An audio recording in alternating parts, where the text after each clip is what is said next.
तो आइए देखते हैं कि बिग डेटा है क्या। जब भी बिग डेटा के ऊपर डिस्कशन स्टार्ट होती है, नॉर्मली पहला सवाल ये पूछा जाता है कि आप ब्रीफली बता दें कि बिग डेटा क्या होता है। अगर चंद लफ्ज़ों में बिग डेटा को एक्सप्लेन करने की कोशिश की जाए तो उसकी एक सबसे सिंपल एक्सप्लेनेशन यही हो सकती है कि बिग डेटा बहुत ज़्यादा बड़े लार्ज वॉल्यूम ऑफ डेटा को कहा जा सकता है। लेकिन फिर एक फॉलोअप क्वेश्चन ये आ सकता है कि कितना बड़ा डेटा, 10 GB, 100 GB, 100 टेराबाइट। तो इसके जवाब में यही कहा जा सकता है कि ये डिपेंड करता है कॉन्टेक्स्ट के ऊपर।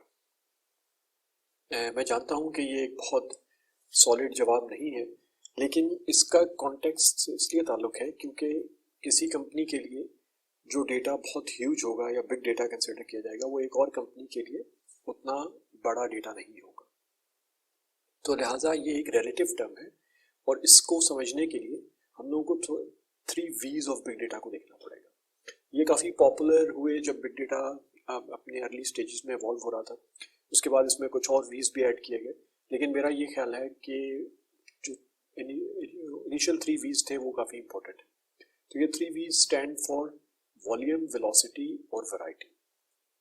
इन 3 V's का काफ़ी इंपॉर्टेंट पार्ट है टू प्ले, जिसको यूज़ करेंगे हम लोग अंडरस्टैंड करने के लिए कि बिग डेटा प्रॉब्लम है क्या। अब अगर मैं बिग डेटा प्रॉब्लम को वॉल्यूम के पर्सपेक्टिव से देखूं तो क्या 1 टेराबाइट डेटा बिग डेटा है? तो हम कह सकते हैं कि नहीं। आजकल तो 1 टेराबाइट की हार्ड ड्राइव्स भी आ जाती हैं लैपटॉप्स के अंदर। तो 100 GB, 500 GB, 1 टेराबाइट, इसको हम लोग बिग डेटा नहीं कह सकते। इनफैक्ट 1 टेराबाइट डेटा तो कोई भी ट्रेडिशनल डेटाबेस आराम से हैंडल कर सकता है। तो क्या फिर 100 टेराबाइट बिग डेटा है? कुछ लोग समझेंगे, कुछ लोग कहेंगे कि हाँ 100 टेराबाइट बिग डेटा हो सकता है, जबकि कुछ और लोग इससे डिसएग्री करें।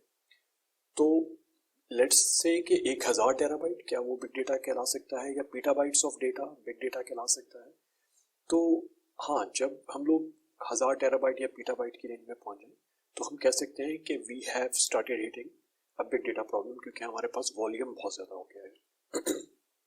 तो लिहाजा जिस तरह वॉल्यूम बढ़ता है तो हम लोग बिग डेटा प्रॉब्लम की तरफ बढ़ जाते हैं।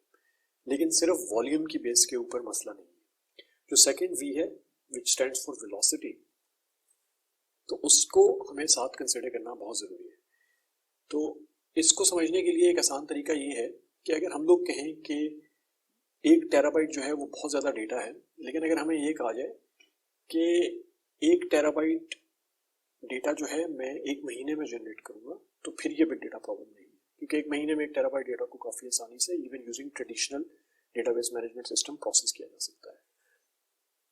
लेकिन मैं अगर ये कहूँ कि मैं 1 टेराबाइट ऑफ डेटा हर 1 घंटे के बाद जनरेट करूँगा और उसको अगले घंटे आने से, उस घंटा 1 घंटा खत्म होने से पहले प्रोसेस करना है, क्योंकि फिर अगला टेराबाइट अवेलेबल हो जाएगा, तो इस चीज़ को, ये बिग डेटा प्रॉब्लम हमारे लिए क्रिएट होना शुरू होगी। बिकॉज अब हमें वेलोसिटी का कंपोनेंट भी समझ में आ गया कि हमें हर 1 घंटे के बाद 1 टेराबाइट ऑफ डेटा मिलेगा।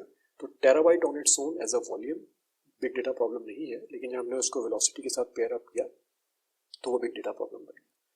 अब इसके अंदर हम लोग एक तीसरा जो कंपोनेंट है जिसको वैरायटी कहते हैं, उसको भी कंसिडर करना बहुत ज़रूरी है। आजकल के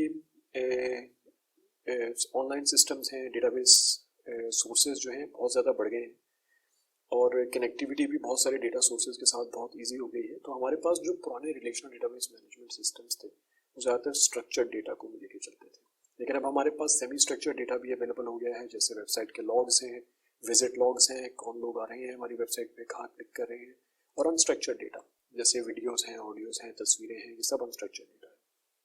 तो अगर इसको भी अगर बिग डेटा के प्रॉब्लम में कॉन्टेक्स्ट में रखने की कोशिश की जाए तो हो सकता है कि हमारे पास सिर्फ 1 GB ऑफ डेटा हो, हर 1 घंटे के बाद रिसीव हो रहा हो। तो हम कह सकते हैं कि 1 GB ऑफ डेटा तो 1 घंटे में एक ट्रेडिशनल डेटाबेस मैनेजमेंट सिस्टम काफ़ी आसानी से प्रोसेस कर सकता है। लेकिन अगर वो डेटा सेमी स्ट्रक्चर्ड या अनस्ट्रक्चर्ड है तो फिर हमारे पास उसमें बहुत सारी और एनालिटिक्स करने की ज़रूरत पड़ेगी, या उसकी प्री प्रोसेसिंग डेटा की करने की ज़रूरत पड़ेगी, जिसकी वजह से 1 GB ऑफ डेटा भी अगर 1 घंटे में रिसीव हो रहा है तो वो भी बिग डेटा प्रॉब्लम की तरफ हमें पुश कर सकता है। तो द आइडिया इज कि 3 V's को कंसिडर करना बहुत ज़रूरी है। कभी कभार एक आजकल बहुत ही कॉमन एक चीज़ देखने में आई है कि लोग समझते हैं या कंपनी समझती हैं कि अगर उनको बिग डेटा प्रोसेसिंग में या उनको जो डेटा प्रोसेसिंग है उसमें चैलेंजेस आ रहे हैं, उनका डेटा स्लो प्रोसेस हो रहा है, तो बिग डेटा प्लेटफॉर्म लगा लेने से मसला हल हो जाएगा। ऐसा नहीं है। आपको ये देखना पड़ेगा कि आप बिग डेटा प्रॉब्लम आपका है या नहीं। मतलब कि आप इन 3 वीज में से 2 वीज को एटलीस्ट इनके अचीव कर पा रहे हैं कि नहीं, और स्पेशली वॉल्यूम और वेलोसिटी जो है वो काफ़ी मेजर रोल प्ले करते हैं इन ऑर्डर टू डिटरमिन कि आपका बिग डेटा प्रॉब्लम है कि। तो जब हम लोग बिग डेटा को देखते हैं तो ऑब्वियसली बहुत ज़्यादा डेटा कलेक्ट करना, उसके साथ एसोसिएटेड काफ़ी सारे चैलेंजेस भी होते हैं। पहला चैलेंज ये है कि बहुत बड़ा डेटा जो है उसको स्टोर करना। मतलब सिर्फ स्टोरेज नहीं है कि एक हार्ड ड्राइव के ऊपर डाल देना या किसी स्टोरेज मीडियम के ऊपर डाल देना। मकसद ये है कि उसको ऐसे तरीके से स्टोर करना, एफिशिएंटली स्टोर करना कि वो सूटेबल हो फॉर कंप्यूटेशन। दूसरी चीज़ है हमारा डेटा लॉस। जब हम इतना सारा डेटा स्टोर करेंगे तो कुछ ना कुछ डेटा उसमें से लूज हो जाएगा। तो डेटा लॉस को कैटर करने के लिए भी हमारे पास कैपेबिलिटी होनी चाहिए, हमारे पास हार्डवेयर फेलियर्स और डेटा रिकवरी के प्रोसेसेस इन प्लेस होने चाहिए। तीसरी चीज़ है कंप्यूटेशनल एफिशिएंसी। जब हम बहुत ज़्यादा डेटा रखेंगे तो हम लोग उस डेटा को बहुत जल्दी प्रोसेस हर वक्त नहीं कर पाएंगे। तो हम लोग कंप्यूटेशनल एफिशिएंसी किस तरह से अचीव कर सकते हैं, उसके लिए हमें डेटा किस तरह से स्टोर करना पड़ेगा, हम उसको किस तरह से एक्सेस करेंगे, अवेलेबल करेंगे फॉर एनालिटिक्स, ये सब कुछ भी एक चैलेंज है। और फाइनली कॉस्ट। अब अगर हम लोग कॉस्ट को देखें तो ज़ाहिर बात है, जब आप एक इकोसिस्टम डेवलप कर रहे हैं जिसमें आप बहुत सारा डेटा रखना चाहते हैं तो हम लोगों को कोई ऐसा मैकेनिज्म डिवाइस करना पड़ेगा कि हमारी कॉस्ट कम रहे।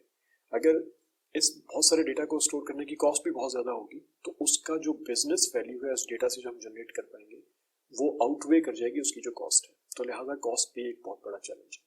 तो हम लोग जब आगे जाके बिग डेटा इकोसिस्टम किस तरह से इवॉल्व हो रहे हैं और उसके ऊपर जो प्लेटफॉर्म है वो इन चैलेंजेस को किस तरह से एड्रेस कर रहे हैं उनको देखेंगे तो हम बेहतर समझ पाएंगे कि बिग डेटा इकोसिस्टम्स किस तरह से इवॉल्व किए। तो अगली वीडियो की तरफ चलते हैं जिसमें मैं एक बिग डेटा प्रॉब्लम डिमॉन्स्ट्रेट करने की कोशिश करूंगा from a real world perspective. तो मिलते हैं अगली वीडियो।